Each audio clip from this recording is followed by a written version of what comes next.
64 सफेद काले खानों पर बिछी सत्ता की वो बिसात, जिसकी हर चाल छल, कपट और भ्रम से भरी है।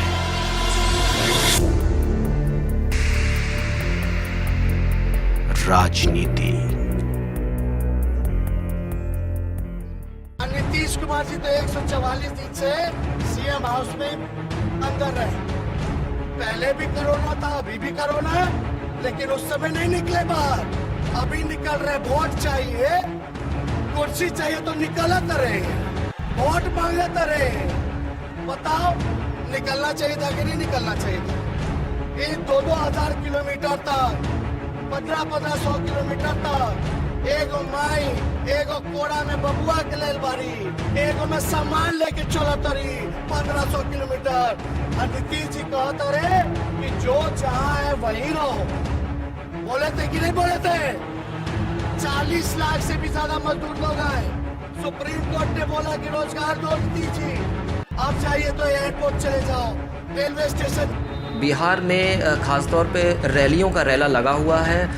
कांग्रेस के राहुल गांधी और आरजेडी के तेजस्वी यादव की रैली लगी हुई है, जिसमें खासतौर पर तेजस्वी यादव ने हुंकार भरते हुए उन्होंने साफ तौर पे कहा है कि नीतीश कुमार 15 साल से जिन्होंने कोई काम नहीं किया है वो अपने काम गिनाने में असफल हो गए हैं, ये थके हुए हैं और इनसे बिहार नहीं संभल रहा है। वहीं तेजस्वी यादव ने साफ तौर पर ये भी कहा है कि अगर हम मुख्यमंत्री बनते हैं तो सबसे पहले जो कैबिनेट बैठक होगी उसमें 10 लाख युवाओं को रोजगार की बात दी जाएगी। तो आप इस चीज़ को भी सोच सकते हैं कि जो तेजस्वी यादव यहाँ पर जो रैली कर रहे हैं, हर रैली पर वो खास तौर पे जो जोर दे रहे हैं रोजगार पर जोर दे रहे हैं, क्योंकि वो जनता को ये बताना चाह रहे हैं कि पिछले 15 सालों से जो रवैया रहा है सरकारों का वो बिल्कुल बेकार है। रोजगार के लिए ना तो उन्होंने कोई रोजगार दिया है, ना कोई कारखाने लगाए हैं। किसी भी तरीके से नीतीश कुमार की सरकार बीते 15 सालों से फेल साबित हुई है। ना तो वो किसानों की बात कर रहे हैं, ना वो रोजगार की बात कर रहे हैं। तेजस्वी यादव ने इस रैली पर साफ तौर पे आप सुनते हुए देख सकते हैं कि उन्होंने कोरोना जैसी महामारी को लेते हुए भी उन्होंने कहा है कि जो मजदूर प्रवासी मजदूर थे उनको नीतीश कुमार जो बोल रहे थे कि जो जहां है वहीं रहे, और 140 दिन तक वो मुख्यमंत्री आवास पर ही अंदर बने रहे, ना तो वो जनता से रूबरू हुए, ना जनता के बीच में हालचाल लेने के लिए गए। उन्होंने वो सारी बातों को आगे उन्होंने रखी कि किस तरीके से कोरोना जैसी महामारी में जो मज़दूर को खाने के लिए नहीं थे, और जिस तरीके से पूरी भूमिका उन्होंने बनाई है, और एक कि उनको ये भी लग रहा है कि लोग जो हैं भूल जाएंगे, लेकिन उन जो कठिन परिस्थितियां मज़दूरों के लिए रही थी, रोजगारों जो प्रवासी मज़दूरों के लिए रही थी, उन सारी परिस्थितियों को एक तरफ से सामने दर्शा रहे हैं और बता रहे हैं कि इन परिस्थितियों को आप मत भूलिए। और जो मुख्यमंत्री हैं यानी नीतीश कुमार की बात कर रहे थे, आड़े हाथों उन्होंने लिया। कारखाने नहीं हैं, नौकरियां नहीं हैं, मिलें नहीं हैं, शुगर मिल नहीं है, कोई भी कारखाना बिहार में 15 सालों में स्थापित नहीं हो पाया है, जिसको लेकर तेजस्वी यादव ने एक तंज भी कसा है और उन्होंने कहा है कि नीतीश कुमार थक चुके हैं और ये बिहार इनसे संभला नहीं जा रहा है। वहीं पर उन्होंने साफ तौर पर ये भी बात कही है कि अगर वो जब मुख्यमंत्री बनते हैं तो सबसे पहला काम जनता के लिए वो आएंगे और जनता के लिए ही काम करेंगे, क्योंकि उनको लंबे तौर पर राजनीति करनी है। पैर छू के प्रणाम करते हैं। और हिसुआ की नवादा की नौजवान जनता,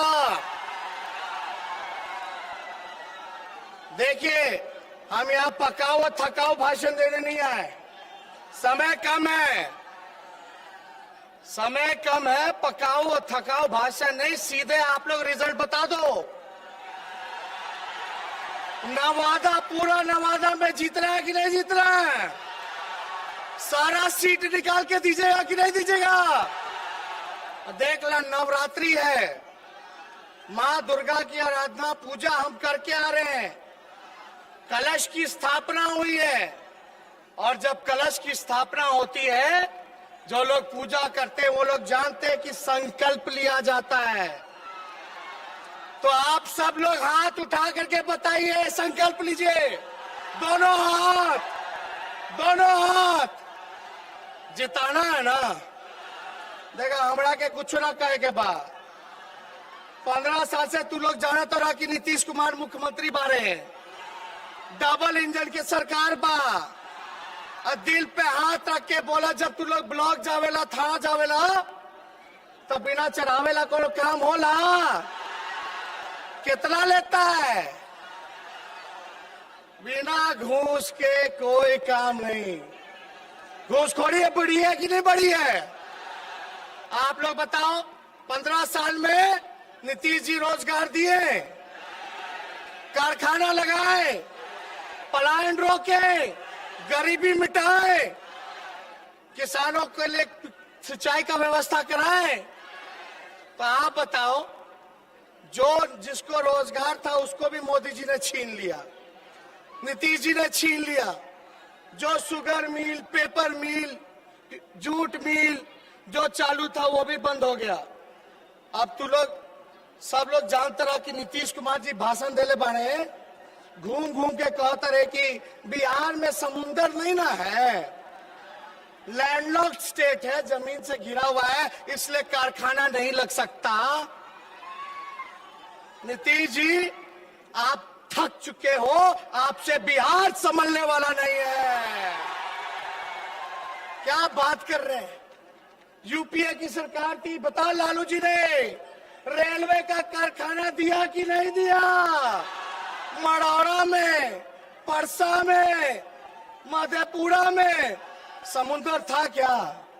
चलो मान लेते लैंडलॉक्ड स्टेट के है, दिक्कत हो रही है, कारखाने नहीं लग रहे, नौकरी नहीं दे सकते नीतीश जी, तो हम तो इतना कहना चाहते हैं कि पंजाब भी लैंडलॉक्ड स्टेट है, राजस्थान भी लैंडलॉक्ड स्टेट है, हरियाणा भी लैंडलॉक्ड स्टेट है, और बिहार से 1/4 जितना छोटा छोटा राज्य है, लेकिन बिहार का गरीब मजदूर, किसान भी मजदूर बनने पर कोई उपाय नहीं। मजदूरी जाता है कि नहीं पंजाब, जाता है कि नहीं हरियाणा, क्योंकि वहां कारखाने हैं।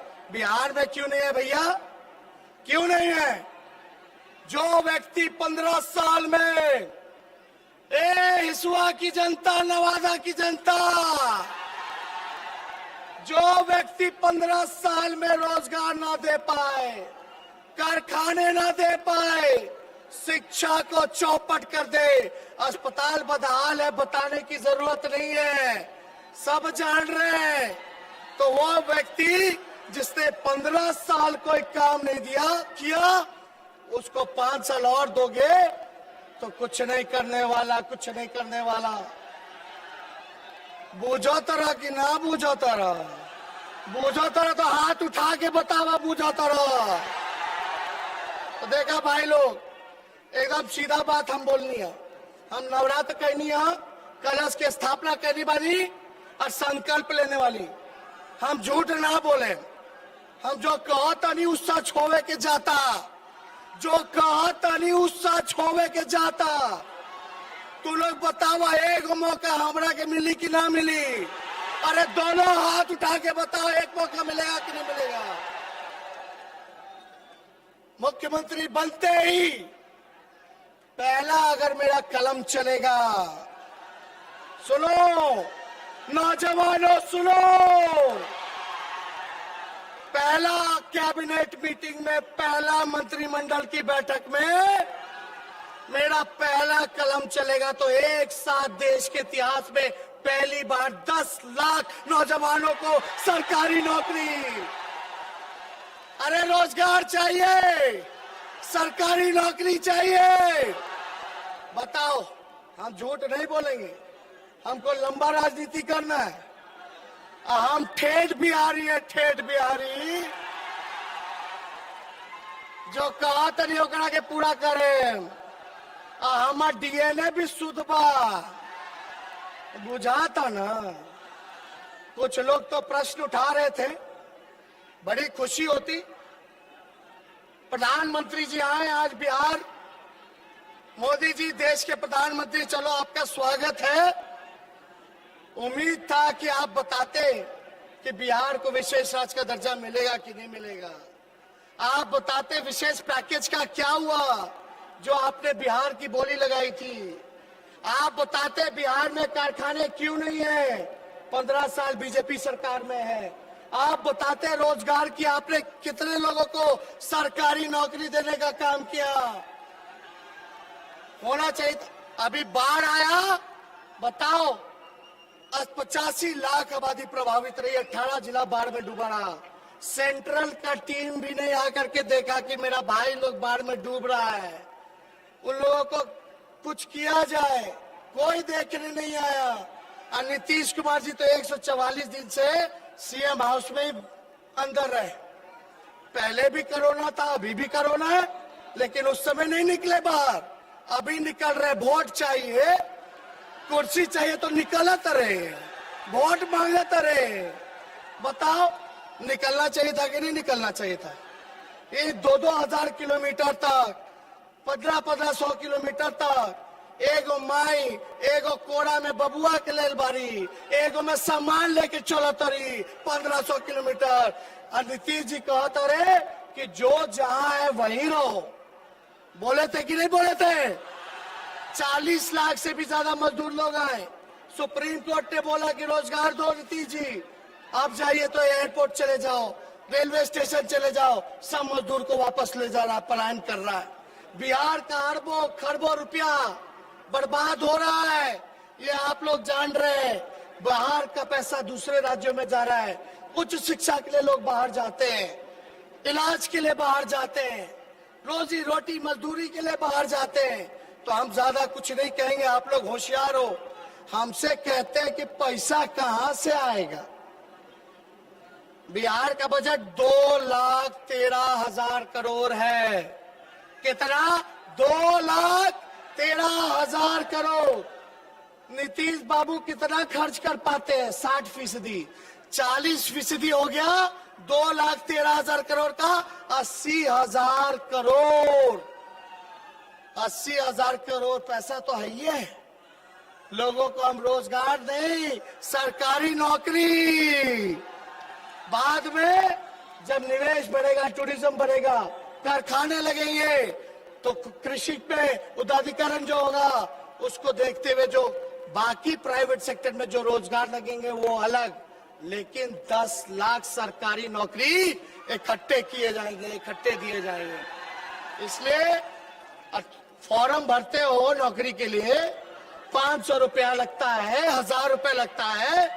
4-4 बार भर ले बारे साल, अभी तक बहाली ना निकलल, तो फॉर्म का फीस हम माफ कर देंगे। परीक्षा केंद्र तक जाने का पैसा हम माफ कर देंगे, भाड़ा हम माफ कर देंगे।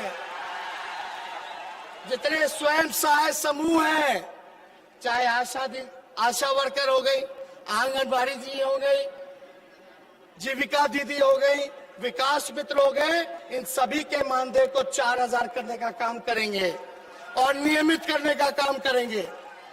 नियोजित शिक्षक वाले लोग, कितना नीतीश जी ने आपको लाठी से पिटवाने का काम किया, किसी से छुपा नहीं है। हम लोगों की सरकार बनेगी तो आपको समान काम समान वेतन देने का काम हम लोग करेंगे।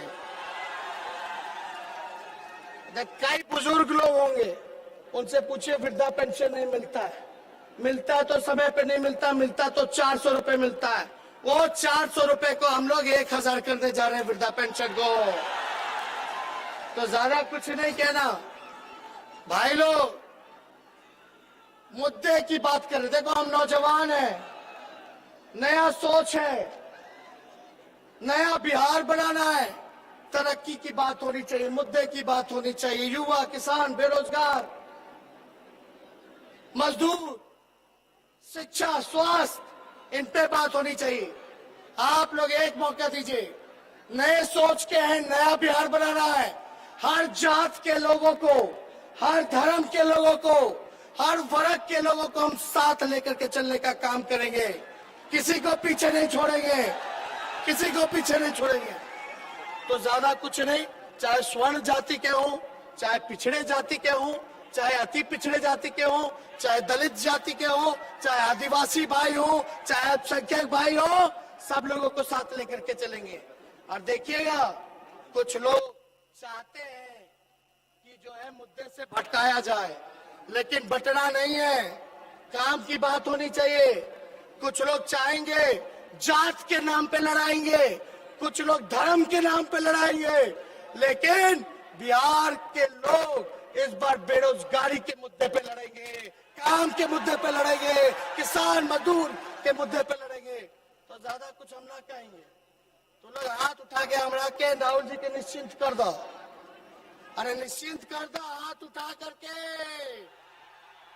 अरे जितावे के बना, अब जातरी सरकार बनावे तो रउआ लोग के आशीर्वाद बनू, तो करे के बाद, लड़े के बाद और जीते के बाद। ए भाई लोग, 9 नवंबर के लालू जी के एगो बेल में रिहाई हो जाई, एगो बेल हो गया, एगो आखिरी बचा है। 9 नवंबर को लालू जी का रिहाई होगा। 9 नवंबर को मेरा जन्मदिन भी है और 10 तारीख को नीतीश जी का विदाई है। अरे विदाई बानू, दोनों हाथ उठा के बोलिए, बोलो हिसुआ की जनता जिंदाबाद, नवादा की जनता जिंदाबाद। ये लड़ाई कोई नीतीश जी और तेजस्वी की नहीं है, राहुल जी और मोदी जी की नहीं है, ये लड़ाई तानाशाह सरकार और जनता के बीच है, और हम और राहुल जी जनता के साथ कर रहे हैं। बहुत बहुत धन्यवाद। जय हिंद, जय बिहार। अब मैं आमंत्रित करना चाहता हूं इस देश के नेता,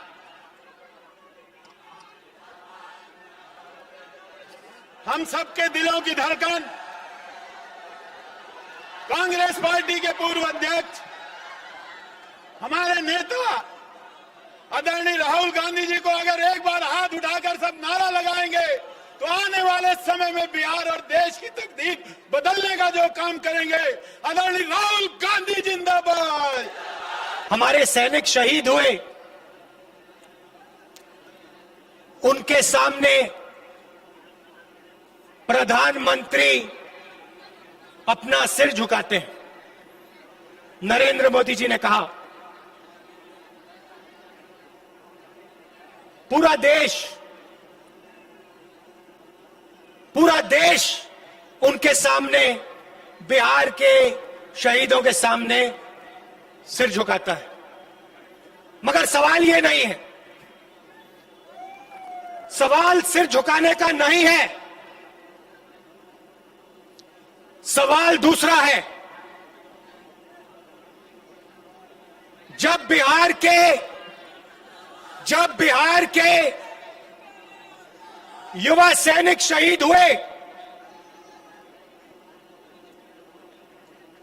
उस दिन हिंदुस्तान के प्रधानमंत्री ने क्या कहा और क्या किया, सवाल वो है। लद्दाख में गया हूं,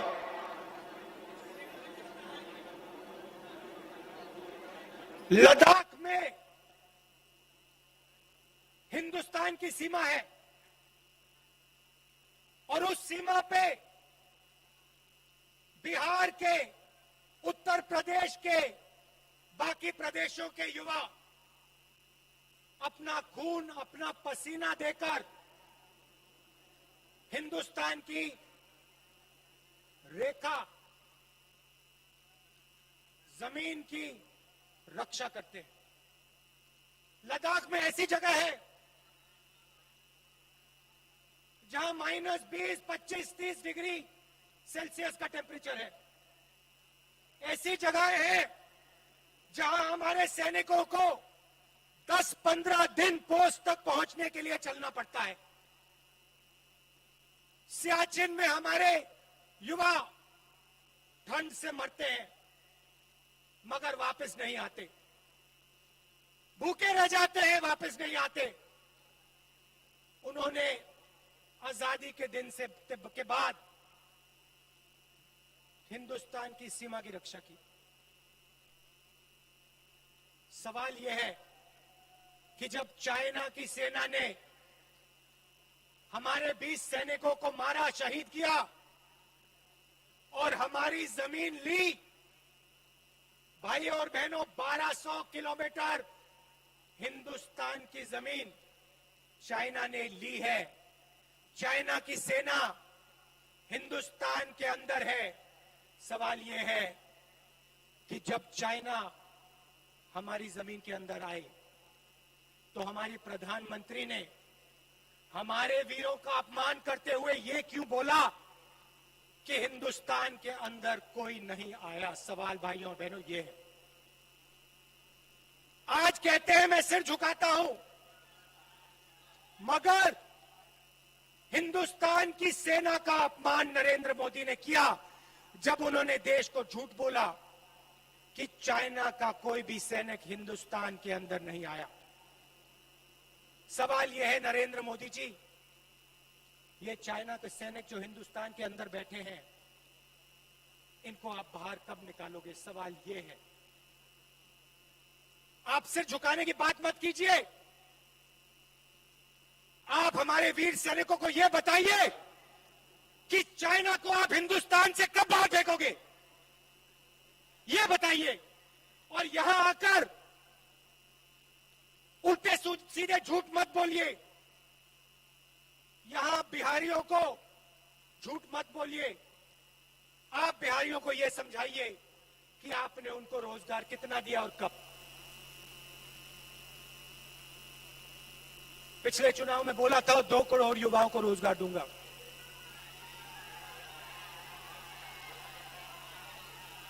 मिला? किसी को मिला?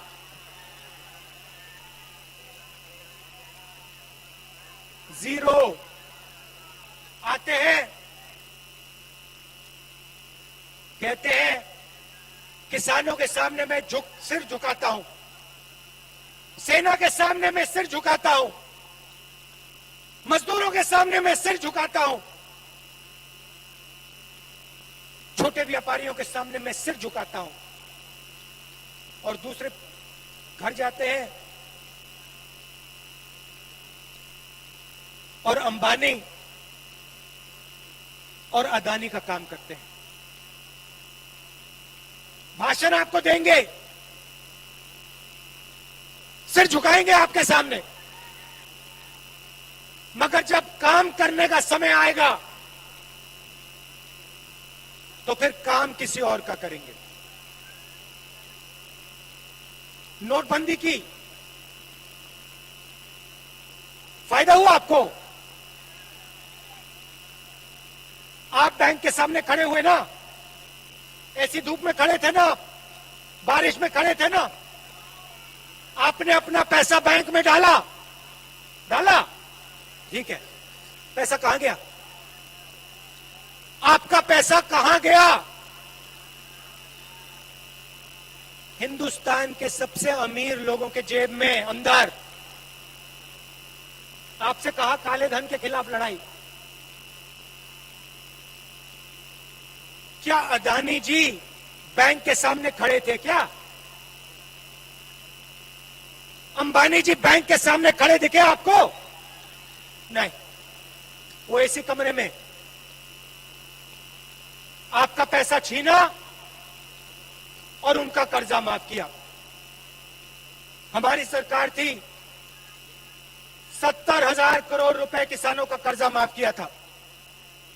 पंजाब में हमारी सरकार, पंजाब में किसानों का कर्जा माफ किया। मध्य प्रदेश में सरकार बनी, मध्य प्रदेश में कर्जा माफ किया। छत्तीसगढ़ में कर्जा माफ किया। नोटबंदी पे नहीं रुके, उसके बाद जीएसटी लागू की, सब छोटे व्यापारियों को खत्म कर दिया। किसके लिए? हिंदुस्तान के सबसे बड़े अमीर लोगों के लिए। भाई और बहनों, आप समझो, रास्ता साफ किया जा रहा है। अंबानी और अदानी के लिए नरेंद्र मोदी रास्ता साफ कर रहा है।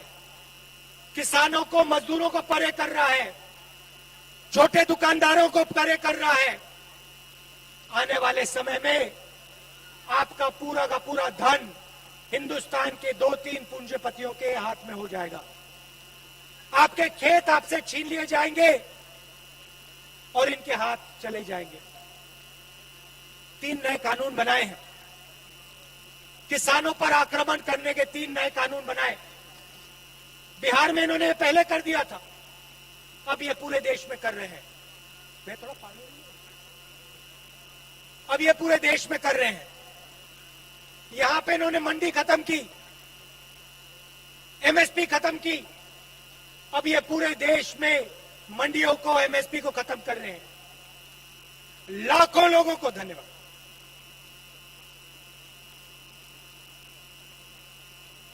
लाखों लोगों को बेरोजगार करने जा रहे हैं और जहां भी जाते हैं आपसे झूठ बोलते हैं। हिंदुस्तान की जमीन किसी ने नहीं ली। लाखों लोगों को मैंने रोजगार दिया। किसानों के साथ प्रधानमंत्री हूं, खड़ा हूं, मगर काम सिर्फ उन 2 लोगों का होता है। एयरपोर्ट, रेलवे लाइन, आपके खेत, माइंस, जो भी उनको चाहिए नरेंद्र मोदी देता है। आप लोग देखते रह जाते हो। अब आपके हाथ में चाबी है। अब नरेंद्र मोदी जी के हाथ में, नीतीश जी के हाथ में चाबी नहीं है। अब चाबी आपके हाथ में।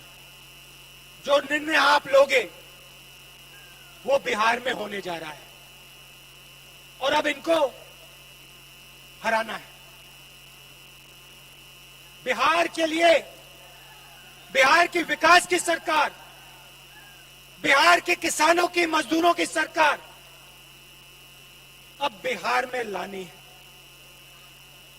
कोरोना हुआ, नरेंद्र मोदी जी ने कहा 22 दिन में लड़ाई जीती जाएगी।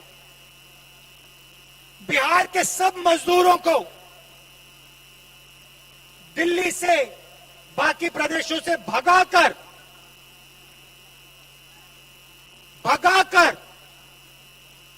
बिहार भेजा। जब बिहार पैदल आए, जब आप पैदल आ रहे थे, जब आप भूखे थे, जब आप प्यासे थे, तो नरेंद्र मोदी क्या कह रहे थे? नरेंद्र मोदी जी ने आपकी मदद की, बिहार के मजदूरों की मदद की। मजदूरों के सामने सर झुकाते हैं, मगर जब समय आता है तो मदद नहीं करते। आप भूखे प्यासे मरे, आप हजारों किलोमीटर चले,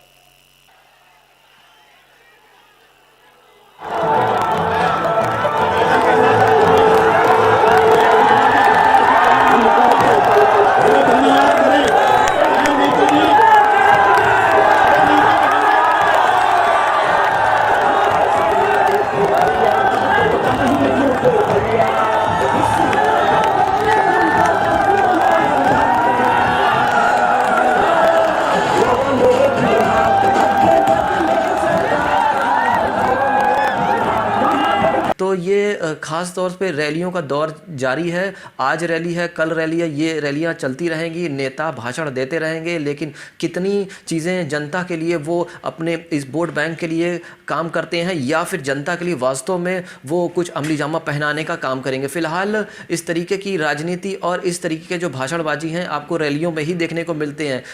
इन रैलियों में आप देख सकते हैं कि भीड़ अपार है, लेकिन भीड़ जीत का पैमाना नहीं होता है। ये तो खास तौर पे आप ज़्यादातर आप देख सकते हैं, लेकिन खास जो जानकार हैं, जानकार कह रहे हैं कि बिहार में जो सरकार है वो बदलेगी, बदलाव आएगा, जिसकी वजह से वहाँ पर एक नई सरकार बन सकती है। तो उस तरीके से लोग कयास लगा रहे हैं कि तेजस्वी यादव एक चेहरा हो सकते हैं, मुख्यमंत्री बन सकते हैं। फिलहाल वहाँ बिहार की राजनीति में अपडेट के लिए हम आपको इस तरीके की खबरें हम आपको लाते रहेंगे और बताते रहेंगे किस तरीके की राजनीति बिहार में चल रही है। फिलहाल तब तक के लिए नमस्कार।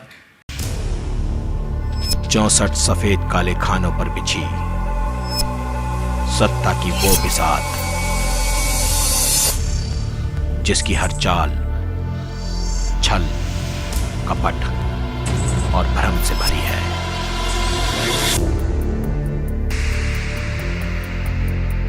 राजनीति